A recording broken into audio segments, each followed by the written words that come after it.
सलाम पाकिस्तान 24 न्यूज के साथ मैं हूं मदीहा सईद। मैं हूं ज़शान बशीर। यूट्यूब पर बराह रास्त देखने के लिए सब्सक्राइब कीजिए youtube.com/24 News HD। हेडलाइंस आप जान चुके, खबरों की तफसीलात की जानिब बढ़ते हैं। वज़ीर आज़म ने लाहौर में तकरीब के दौरान दिलचस्प गुफ्तगू की। जब उन्होंने बताया कि मंसूबे से 6000 अरब आएंगे तो हॉल में खामोशी छाई रही, जिस पर उन्होंने बरजस्ता जुमला जड़ दिया।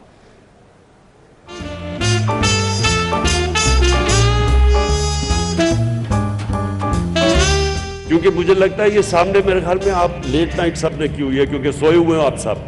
कोई तालियों की आवाज नहीं आई कि 6000 अरब रुपया जनरेट होगा यहाँ। अलीम खान, आपको तो खैर खास पता चलना चाहिए ना इन चीजों का, क्योंकि आप तो हैं इस बिजनेस में। तहरीक इंसाफ सिंध में इख्तलाफात शिद्दत इख्तियार कर गए। गवर्नर सिंध इमरान इस्माइल और हलीम आदिल शेख के खिलाफ एक और ग्रुप सामने आ गया। नाराज अरकान के इजलास में गवर्नर सिंध इमरान इस्माइल और हलीम आदिल शेख पर अदम एतमाद कर दिया गया। इस इजलास का मजीद अहवाल जान लेते हैं। आज़ाद नोहड़ियो हमारे साथ मौजूद हैं। आज़ाद नोहड़ियो, बताएगा इस वक्त तहरीक इंसाफ सिंध में अंदरूनी मामलात क्या चल रहे हैं और इस इजलास में किन मामलात पर बात की गई? जी बिल्कुल, इस वक्त पाकिस्तान तहरीक इंसाफ सिंध की क़यादत मुकम्मल तौर पर धड़ाबंदी का शिकार हो चुकी है। इस हवाले से पाकिस्तान तहरीक इंसाफ सिंध के एक बड़े ग्रुप का अहम इजलास आज पाकिस्तान तहरीक इंसाफ के रहनुमा गुल मोहम्मद रिंद की रिहाइश का पर हुआ, जिसमें लियाकत अली जतोई समेत पाकिस्तान तहरीक इंसाफ के बड़ी तादाद में रहनुमाओं ने शिरकत की। इस इजलास में जो है PTI के रहनुमाओं ने गवर्नर सिंध इमरान इस्माइल और हलीम आदिल शेख पर मुकम्मल तौर पर अदम एतमाद का इजहार किया है। इस हवाले से रहनुमाओं का कहना है कि वो अब इमरान खान के अलावा किसी से बातचीत नहीं करेंगे। तमाम रहनुमाओं से बातचीत का बायकॉट का ऐलान कर दिया है। इस हवाले से उनका यह भी कहना है कि पाकिस्तान तहरीक इंसाफ में रही या ना रही, अगर इमरान खान ने रब्ता नहीं किया या मुलाकात नहीं की तो 10 मार्च को एक और इजलास तलब किया जाएगा, जिसमें हतमी फैसला किया जाएगा PTI में रही या PTI को छोड़ दी। इनका यह भी कहना है कि इस वक्त पार्टी के फैसले जो है वो गवर्नर हाउस में किए जा रहे हैं। पार्टी को गवर्नर इमरान इस्माइल और हलीम आदिल शेख के इमाम पर छोड़ा गया, लेकिन पार्टी के फैसले पार्टी फोरम पर नहीं किए जा रहे हैं। गवर्नर सिंध के कहने पर जो है सेनेट के उम्मीदवार नामजद किए गए, लेकिन पार्टी रहनुमा को मुकम्मल तौर पर नजरअंदाज किया गया है। इस हवाले से ये धड़ा जो इन्होंने फैसला ये भी किया है कि दीगर जो पार्टी के रहनुमा है उनसे भी राब्ते किए जाएंगे और पाकिस्तान तहरीक इंसाफ की क़यादत को बाज़ाब्ता तौर पर टास्क टाइम दिया जाएगा। ठीक है आज़ाद नोहड़ियो, बहुत शुक्रिया तफसीलात से आगाह करने के लिए।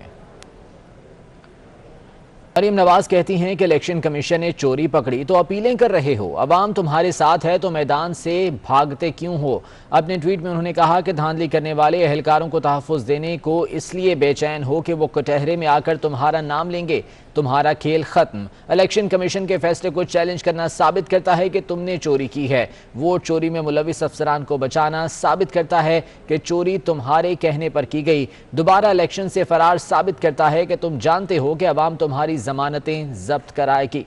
मरीम नवाज ने ट्वीट किया है जिसमें उनका यह कहना है कि इलेक्शन कमीशन ने चोरी पकड़ी तो अब अपीलें कर रहे हो।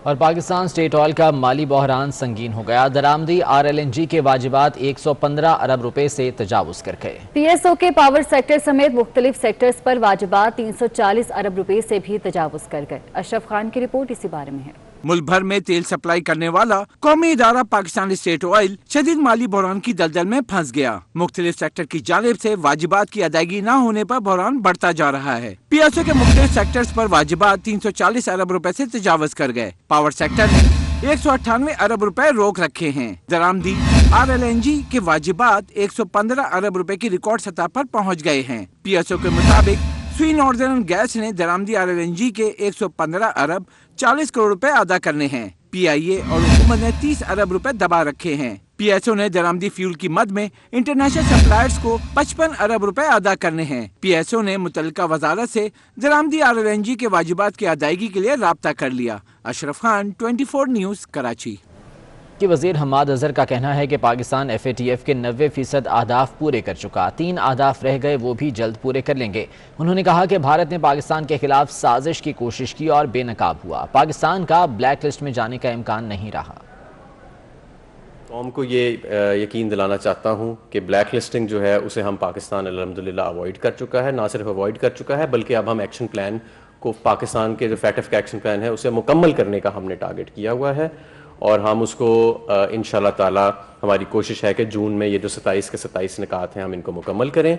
और जो दूसरा म्यूचुअल इवैल्यूएशन का हमारा इन पैरेलल चल रहा है उसके ऊपर भी बहुत सारा काम हो चुका हुआ है और बहुत ज़्यादा काम हो रहा है और पूरी जो गवर्नमेंट है उसकी एक कंसर्टेड एफर्ट जो है वो जारी है।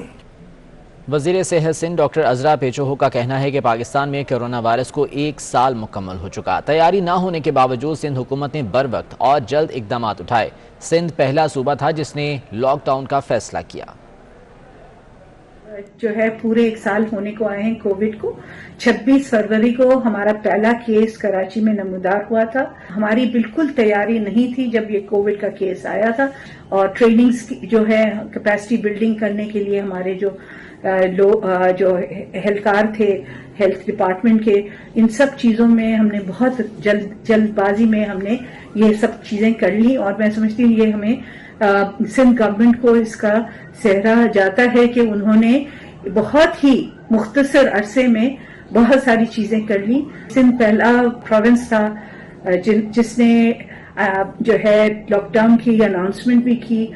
16,500 केस जो है हम टेस्ट रोजाना की हमारे में सलाहियत है कि हम कर सकते हैं।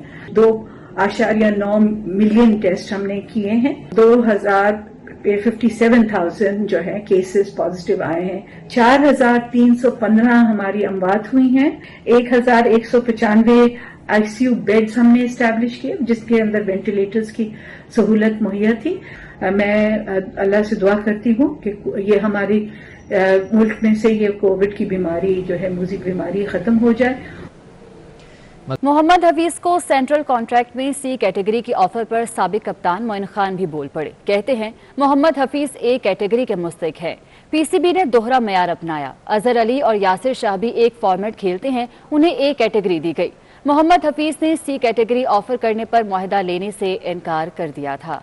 आपको अपडेट कर रहे हैं, मोहम्मद हफीज को सेंट्रल कॉन्ट्रैक्ट में सी कैटेगरी की ऑफर पर साबिक कप्तान मोइन खान ने भी अपना रद्द-ए-अमल दिया है। चारसदा में महंगाई और बिलों से तंग अवाम सड़कों पर निकल आए। मुश्तिल अवाम ने वफाकी वजीर तवानाई उमर अयूब के इस्तकबाल के लिए लगे बैनर्स और तख्तियों को उखाड़ फेंका। महंगाई के सताए अवाम ने उमर अयूब के इस्तकबाल के लिए आने वालों को भी यहाँ से भगा दिया। चारसदा में महंगाई और बिलों से तंग अवाम सड़कों पर निकल आए। तफसीलात जान लेते हैं, रफाकतुल्लाह हमारे साथ मौजूद हैं। रफाकतुल्लाह, बताइएगा क्या सूरत हाल है यहाँ पर और क्या उमर अयूब ने यहाँ पर अभी आना है? जी बिल्कुल, जैसा आपने अपनी बातों में फरमाया कि यहाँ पर उमर अयूब जो वफाकी वजीर तवानाई व बिजली है वो यहाँ जिला चारसदा की तहसील शफकदर में आ रहे थे और वहाँ पर वो गैस और 40 kV ट्रांसफार्मर का एक ग्रेड में इफ्तिताह कर रहे थे। तो जैसे लोगों ने ये सुना कि वफाकी वजीर उमर अयूब आ रहे हैं तो उन्होंने एहतजाज किया और इसी बुनियाद पर किया कि ये लोग महंगाई से बिल्कुल तंग है और बिजली की जो ज्यादा बिल आ रहे हैं उससे भी ज्यादा तंग है और इनका मुतालिबा ये भी साथ में था कि ये गैस पाइपलाइन जो हमारी ऊपर से गुजर रही है और हमें गैस नहीं मिल रही है तो हमें गैस भी फराहम की जाए और मुल्क में जारी जो बदतरीन महंगाई का तूफान आया हुआ है उससे भी हमें निजात दिलाया जाए। इस मौके पर ऐसे एक दिन पहले एक पीडीएम की एक गैदरिंग भी हुई थी, उसमें ये बात तय की गई थी हम उनके खिलाफ एहतजाज करेंगे और रोडों पर खड़े होंगे, लेकिन उन्होंने फिर वो एहतजाज वापस लिए लेकिन अवाम अपनी तौर पर घरों से बाहर निकल आए और रोड को बंद किया। ठीक है रफाकतुल्लाह, बहुत शुक्रिया, तफसीलात से आगाह कर रहे थे। इसी मामले पर बात करेंगे, सीनियर तजियाकार नवीद चौधरी साहब हमारे साथ मौजूद हैं। नवीद साहब, बहुत शुक्रिया आपके वक्त का। अवाम का पारा अब हाई होता जा रहा है, अवाम आउट ऑफ कंट्रोल हो गए हैं, लेकिन दूसरी जानिब अगर गवर्नमेंट ऑफिशियल्स की बात की जाए तो वो हर बात में ये कहते हैं कि ये बारूदी सुरंगें गुज़िश्ता हुकूमतों की बिछाई हुई हैं जो कि अब भुगतना पड़ रही हैं। सर, आखिर कब तक ये सिलसिला चलेगा? बहुत शुक्रिया। देखें, जिस तरह से रोजमर्रा इस्तेमाल की अशिया के नर्ख बढ़ रहे हैं उसी तरह से हमने देखा है कि उससे भी ज्यादा खतरनाक पहलू ये है कि पावर टैरिफ जो है वो इंक्रीज हो रहा है। अब जाहिर है जब आप यूटिलिटी बिल अदा ना कर सकें, जब आप अशिया खुर्दून उसके लिए जाएं तो परेशान हो जाएं, फिर बच्चों की फीसें हैं, फिर तिब्बी अखराजात हैं, तो ये सारे मामला जो लोग किराए के मकानों में रहते हैं उन्होंने किराया भी देना है, दराए आमदन मुसलसल कम हो रहे हैं और आप देख रहे हैं कि महंगाई बढ़ रही है। ये पहली दफा हमने पाकिस्तान में ऐसी सूरत हाल देखी है कि अखराजात जो है वो किसी पे और कंट्रोल नहीं हो रहे, उनमें इजाफा होता जा रहा है और वसाइल कम होते जा रहे हैं। उसमें इस तरह के वाकयात का होना ये बिल्कुल नेचुरल फिनोमिना है। देखें, ये तो अब लोग हैं वो बिखरे हुए हैं, जहाँ मौका मिलता है गुस्सा निकालने का तो उस सूरत में गुस्सा निकालते हैं। तो ये दुआ करनी चाहिए कि इस सूरत हाल पर जल्द काबू पाया जा सके। ये हुकूमत का जो एक बुजुर्ग लंग है कि जो पिछड़ी हुकूमतें बरूदी में, ये सब देखें ये बेकार बातें। 2.5 साल आपको आए हुए हो गए हैं, अगर आप अपनी सेहत दुरुस्त नहीं कर सकते, और सबको पता है कि हुआ कैसे है, ये भी इल्म है। ये खुद उन्होंने तस्लीम किया कि हम IMF के पास लेट गया, उसके नतीजे में पूरे का पूरा फाइनेंशियल सिस्टम बैठ गया। ये इनके अपने मुद्रा ने तस्लीम किया। और अभी भी आप देखेंगे कर्जे ये इतने ज्यादा ले रहे हैं, ये भी एक बहुत बड़ा मैं समझता हूँ कि अलमिया है कि पाकिस्तान के कर्जे रिकॉर्ड बढ़ रहे हैं। और ये कहते हैं हम कर्जे देके कर्जे वापस कर रहे हैं, लेकिन कर्जों का जो हुजम है ओवरऑल उसमें इजाफा होता जा रहा है। वो पैसा कहाँ जा रहा है? तो ये सारी चीजें बहुत ही मैं समझता हूँ कि अफसोसनाक पहलू की निशानदेही कर रही हैं। इस तरह से लोगों का मुश्किल होना किसी भी हवाले से, समाजी हवाले से, मुआशरती हवाले से, सियासी हवाले से, इदारों की ताजीम के हवाले से, ये कोई अच्छी अलामत नहीं है। लेकिन लोग भरे हुए हैं, इसमें कोई शुबा नहीं है। हुकूमत को होश के नाखून लेने चाहिए और इन मामलों को जल्द से जल्द एड्रेस करना चाहिए। बहुत शुक्रिया आपके वक्त का। सीनियर तर्जुमाकार नवीद चौधरी साहब हमारे साथ मौजूद थे। दीगर खबरें शामिल करें। अशिया ज़रूरिया की बढ़ती कीमतों ने अवाम का जीना दोभर कर दिया। मुल्क में मुसलसल छठे हफ्ते भी महंगाई में इजाफा रिकॉर्ड किया गया। इदारा शुमारियात के मुताबिक एक हफ्ते के दौरान महंगाई 2.41% बढ़ी। हफ्तावार महंगाई बढ़कर 13.89% हो गई है। चीनी और आटे की कीमतों में भी इजाफा रिकॉर्ड किया गया। इसके अलावा घी, आटा, दालें, चावल, गोश्त और चिकन मजीद महंगा हुआ है। वकास अजीम हमारे साथ मौजूद है, उनसे मजीद तफसीलात जान लेते हैं। वकास अजीम, अपडेट कीजिएगा इस रिपोर्ट के हवाले से।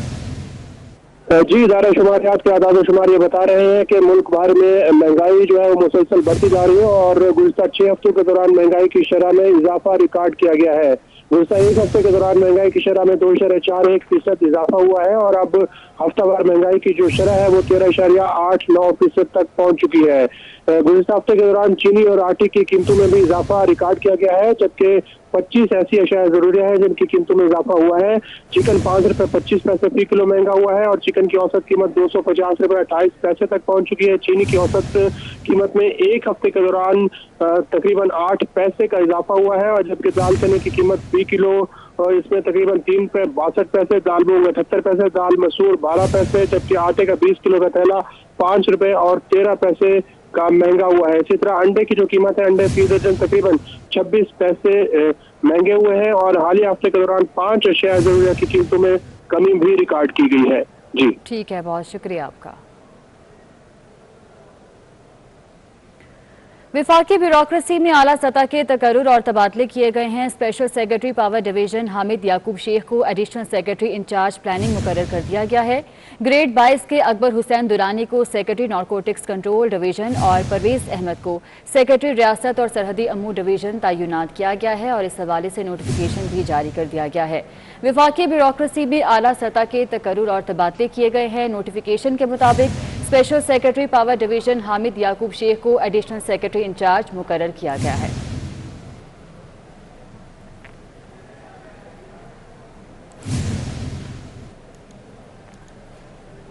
Punjab blood transfusion authority coronavirus के निशाने पर आ गई। Secretary blood transfusion doctor Shahnaz समेत 40% अमला वायरस में मुब्तला हो गया।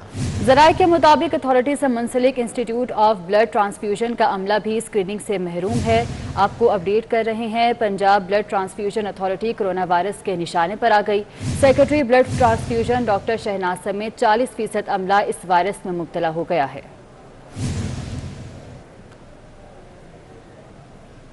और इस बुलेटिन से इतना ही। हाजिर होंगे हेडलाइंस के साथ।